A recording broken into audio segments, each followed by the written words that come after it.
विजय जी के परिवार में धर्मपत्नी रजनी, दो बेटे और एक बहू और एक बेटी है। आज बेटी को तैयार होते देख वे टोक दिए। कहाँ जा रही हो रूपा बिटिया? सखी के यहाँ? अकेली?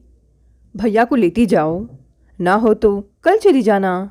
अभी इतना अंधेरा हो गया है, लौटते लौटते तो रात हो जाएगी। इतनी शाम गए, बेटी को तैयार हो अकेले घर से निकलते देख पिताजी टोक दिए।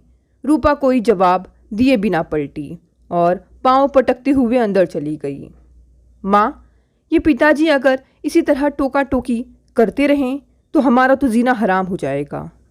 इनसे कह दो ज़्यादा रोक टोक ना किया करें, नहीं तो फिर हम भी जिद पे अड़ जाएंगे। हाँ, कह दे रहे हैं।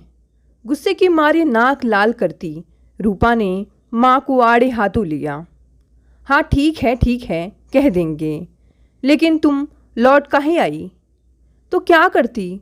पिताजी बाहर ही तो बैठे हैं, दिन रात वहीं बैठे रहते हैं, कहीं आना जाना मुश्किल कर दिए हैं। सच में अगर ऐसे ही बात बात पे टोकते रहें तो हमारा तो पहनना ओढ़ना आना जाना सब बंद हो जाएगा। लगभग रुआसी आवाज़ में बोली रूपा। अरे नहीं, हम समझाएंगे इनको। परिवार में रहे नहीं ना तुम्हारे पिताजी, इसलिए उनकी समझ में नहीं आ पा रहा है यहाँ का तौर तरीका। अभी रूपा को दी जा रही समझाइश पूरी भी ना हो पाई थी कि बेटे सोनू के चिल्लाने की आवाज़ आई। का है सोनू, काहे चिल्ला रहे? का हो गया? माँ, पिताजी को बताओ कि हमारा आदत क्या है। ये रोज़ रोज़ की सफाई देना हमें नहीं सुहाता। अभी परसों भी निकलने लगे तो पूछ रहे थे, अब आज लौटे हैं तो फिर पूछ रहे हैं। अरे कहीं से चोरी डकैती करके आ रहे हैं क्या? ऐसे जानकारी लेने लगते हैं जैसे आधी रात को लौट रहे हो। हम दबे पाओ। सोनू का पारा हाई था। अरे बेटा, तुम तो जानते हो इनको। माँ ने पुचकारना चाहा। ना, हम नहीं जानते पिताजी को। रहे हैं कभी हमारे साथ जो हम जानेंगे उन्हें? जिंदगी में पहली बार 2 महीने से देख रहे हैं उन्हें, सो परेशान किए हैं सबको। ऐसा ना चल पाएगा, बता देना उन्हें। सोनू की भुनभुनाहट ज़रा तेज थी। अरे धीरे बोल बेटा, सुन लेंगे तो कितना बुरा लगेगा उन्हें। बैठक के दरवाजे की ओर देखते हुए माँ ने मुंह पर उंगली रख के धीरे बोलने का इशारा किया बेटे को। अरे कब तक धीरे बोले? ये तो अब आ गए हैं परमानेंट। सोनू की आवाज़ में झुंझलाहट स्पष्ट थी। सोनू, तुम्हारे पिता हैं वे। ये घर उन्हीं के पैसों से बना है जिसमें हम सब ठाठ से रह रहे हैं। जैसे हम हैं वैसे ही वे हैं तुम्हारे लिए। इसी तरह की बातें शोभा नहीं देती। यहाँ नहीं आएंगे तो कहाँ जाएंगे रिटायरमेंट के बाद? रजनी को अच्छी नहीं लगी थी बेटे की बात। ये अलग बात है कि उनकी हद दर्जे की टोका टोकी से रजनी भी झुंझला जाती थी। जरा बाहर निकली नहीं कि कहाँ जा रही हो, क्यों जा रही हो, फलान सब्जी क्यों बनाई है, रोटियां बहुत नरम नहीं बनी। ये बच्चे दिन भर कहाँ गायब रहते हैं। बहू से कहो बाहर वालों से इतना खुल के ना बतियाया करें। रूपा कभी भी चल देती है, तुमने बहुत छूट दे रखी है, बिगाड़ दिया बच्चों को। अब इस उम्र में सुधारने में बड़ी मुश्किल आएगी। बैंक में कर्मचारी रहे विजय मिश्रा किसी भी शहर में 2 साल से ज़्यादा नहीं रह पाते थे। हर दूसरे साल ट्रांसफ़र। शुरू में जब बच्चे छोटे थे तब पत्नी रजनी साथ में रहती थी, लेकिन जैसे ही बड़े बेटे अमित की उम्र कक्षा 1 में दाखिले की हुई, विजय जी ने अपने पुश्तैनी कस्बे में अपने पुराने प्लॉट पर घर बना दिया। विजय जी बीच बीच में आए, लेकिन 2-3 दिन से ज़्यादा के लिए नहीं। उतने में हिसाब किताब क्या समझते, सो पूरा जिम्मा रजनी संभाले रही। विजय जी पूरी तरह से निश्चिंत, केवल पैसा बैंक में डलवाते रहते। रजनी ज़रूरत के मुताबिक निकालती रही। जब घर बन के तैयार हुआ तब भी विजय जी गृह प्रवेश के 1 दिन पहले ही आए थे। सारी तैयारियां रजनी ने की थी। घर बनने के 2 साल बाद ही सोनू हुआ था।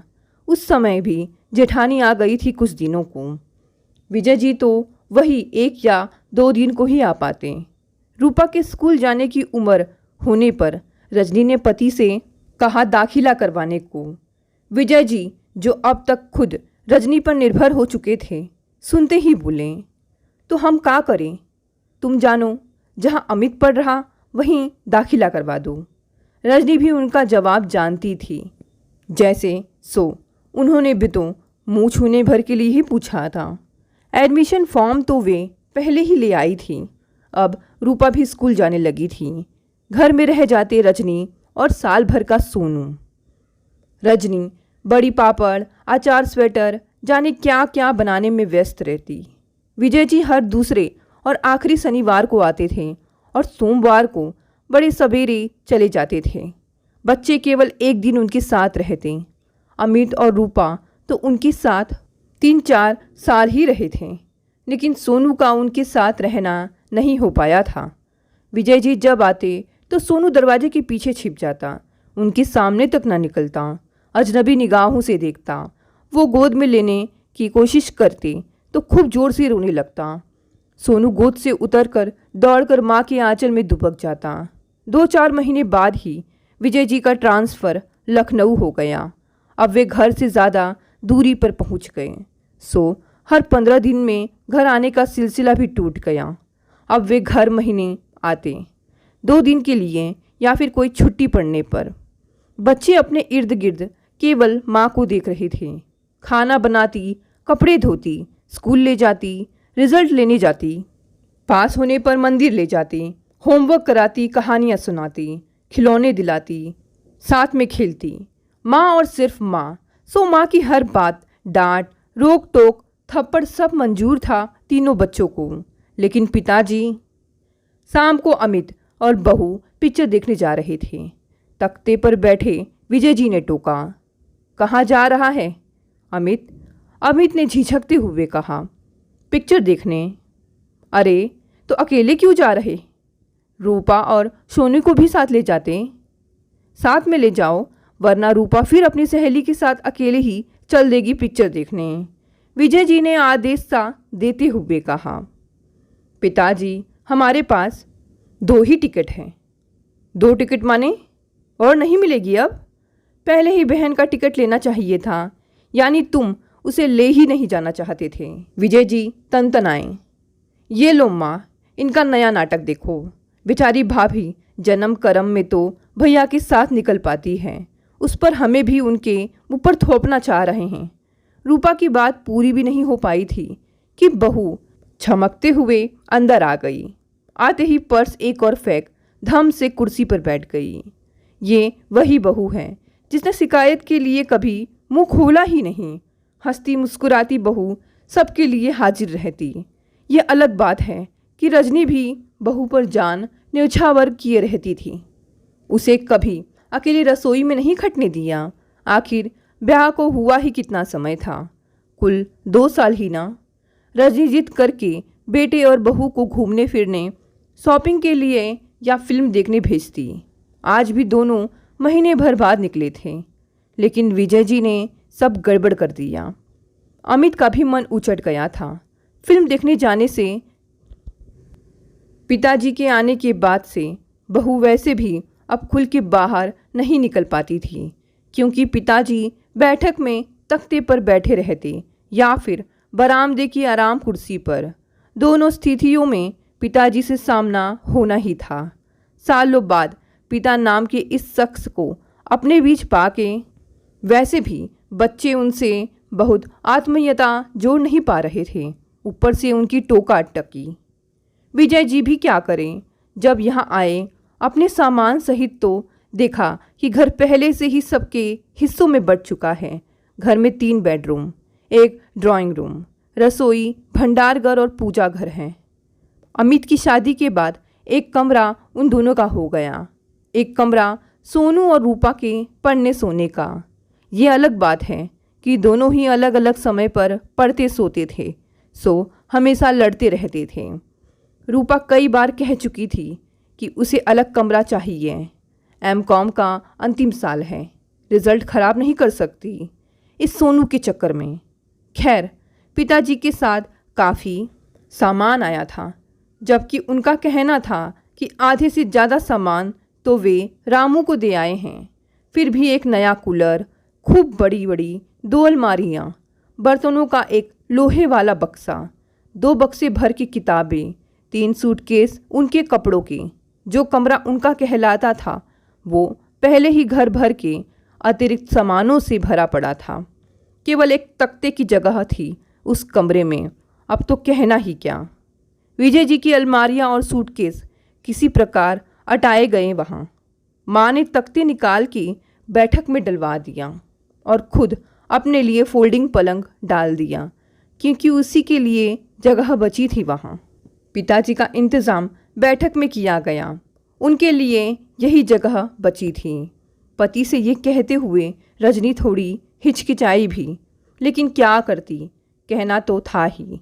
विजय जी नौकरी करते करते थक गए थे, या घर से दूर रहते हुए अकेलेपन ने उन्हें थका दिया था। 55 का होने के बाद से ही 60 का होने के इंतज़ार में थे। चाहते थे कि जल्दी रिटायर हो और घर पहुँचें। छुट्टी में जब भी घर जाते हैं बच्चे कैसे आसपास मंडराते रहते हैं, लेकिन केवल एक दिन बाद ही जब उन्हें वापस जाता देखते हैं तो कितने रुआसे हो जाते हैं। विजय जी को ही कौन सा अच्छा लगता है बच्चों को छोड़ के जाना, लेकिन क्या करें, नौकरी ना करे तो घर कैसे चलें। पत्नी रजनी भी कैसी खिल जाती है उन्हें देख के। पति की पसंद की सब्जी, उनकी पसंद का रायता, कढ़ी, आलू के पराठे, क्या क्या नहीं बना डालती 2 दिन के अंदर। जाते समय कुछ ना कुछ सूखा नाश्ता रख देती है कि ऑफिस से लौटकर खा सकें। बच्चे छोटी छोटी चीज़ें पाके कूदने लगते। वे जब भी जरा लंबी छुट्टी में आते तो जाते हुए पत्नी कहती, अब बहुत हुआ, ट्रांसफ़र हो पाता तो अच्छा था, हम भी अकेले गृहस्थी संभालते संभालते थक गए हैं। बच्चे उनके कंधे पर झूलते हुए पूछते, तुम यहाँ क्यों नहीं रहते, नौकरी छोड़ दो ना, हमें साइकिल पर घुमाने कोई कहीं नहीं ले जाता, तुम आ जाओ तो रोज़ घुमाओगे ना। उनकी आंखें भर आती, झूठी तसल्ली देते, बहुत जल्दी आ जाऊंगा बेटा, देखना, छोड़ दूंगा नौकरी। लेकिन फिर ये वादा झूठा ही साबित होता। अमित रूपा ने बड़े होते ही ऐसी जिद करना तो छोड़ दिया था, लेकिन उनके आने पर बेहद खुश और जाते समय उतने ही उदास हो जाते थे दोनों। फिर अमित की शादी तक का मौका आ गया। विजय जी रिटायर ना हो पाए, बहू आ गई और पत्नी बहू के साथ व्यस्त मस्त हो गई। रूपा की भी शादी की उम्र हो गई थी। कुछ लड़के उन्होंने देख रखे थे, सोचते थे जाके आराम से चर्चा करूंगा रजनी से, लेकिन यहाँ आने पर उन्हें महसूस हुआ कि घर के सारे हिस्से यहाँ स्थायी रूप से रहने वालों के नाम हो चुके हैं। जो उनका कमरा था उन्हीं के अतिरिक्त सामान के चलते भंडार घर में तब्दील हो चुका था। बैठक में उनकी व्यवस्था कर दी गई थी, जैसे किसी भी आने जाने वाले की जाती है। जबकि विजय जी चाहते थे कि अपने खूब हवादार कमरे में बढ़िया डबल बेड डलवाएंगे और सफ़ेद नरम बिस्तर पर पत्नी से खूब बतियाएंगे। पता नहीं कितनी बातें हैं बताने के लिए। रूपा के रिश्ते संबंधी बातें भी तो रात में ही की जा सकती हैं, दिन भर तो वो पत्नी को चक्कर घिन्नी हुए ही देखते हैं। लेकिन अब उनका कमरा हवादार कहाँ है, उन्हीं की अलमारियों ने खिड़कियाँ ढक दी हैं। एक तरफ कूलर रखा है पैक किया, तो दूसरी तरफ उनके बक्से, सूटकेस। जो अलमारियाँ पहले से थी वो तो थी ही। एक बात और महसूस कर रहे हैं, बच्चों में कुछ अजब सा बदलाव हुआ है। पहले जब वे आते थे तब जितना उत्साह और इंतज़ार इनके मन में होता था उतना महसूस नहीं हुआ। उनकी किसी भी बात पर बच्चे जिस तरह पांव पटकते अंदर जाते थे वो उन्होंने देखा नहीं था क्या? जबकि सच तो ये है कि वो किसी पर कोई पाबंदी नहीं लगाना चाहते, लेकिन आने जाने का कुछ तो कायदा होना। ज़माना इतना ख़राब है और शादी के लायक लड़की अकेले चल दी डूबती सांझ में। लखनऊ में तो उन्होंने ऐसे ऐसे कांड देखे हैं कि अकेले लड़की को कहीं भी जाता देखते हैं तो सोचते हैं कि इसे मैं ही पहुंचा आऊं क्या, जहां जा रही है वहां, लेकिन कुछ कर नहीं पाते।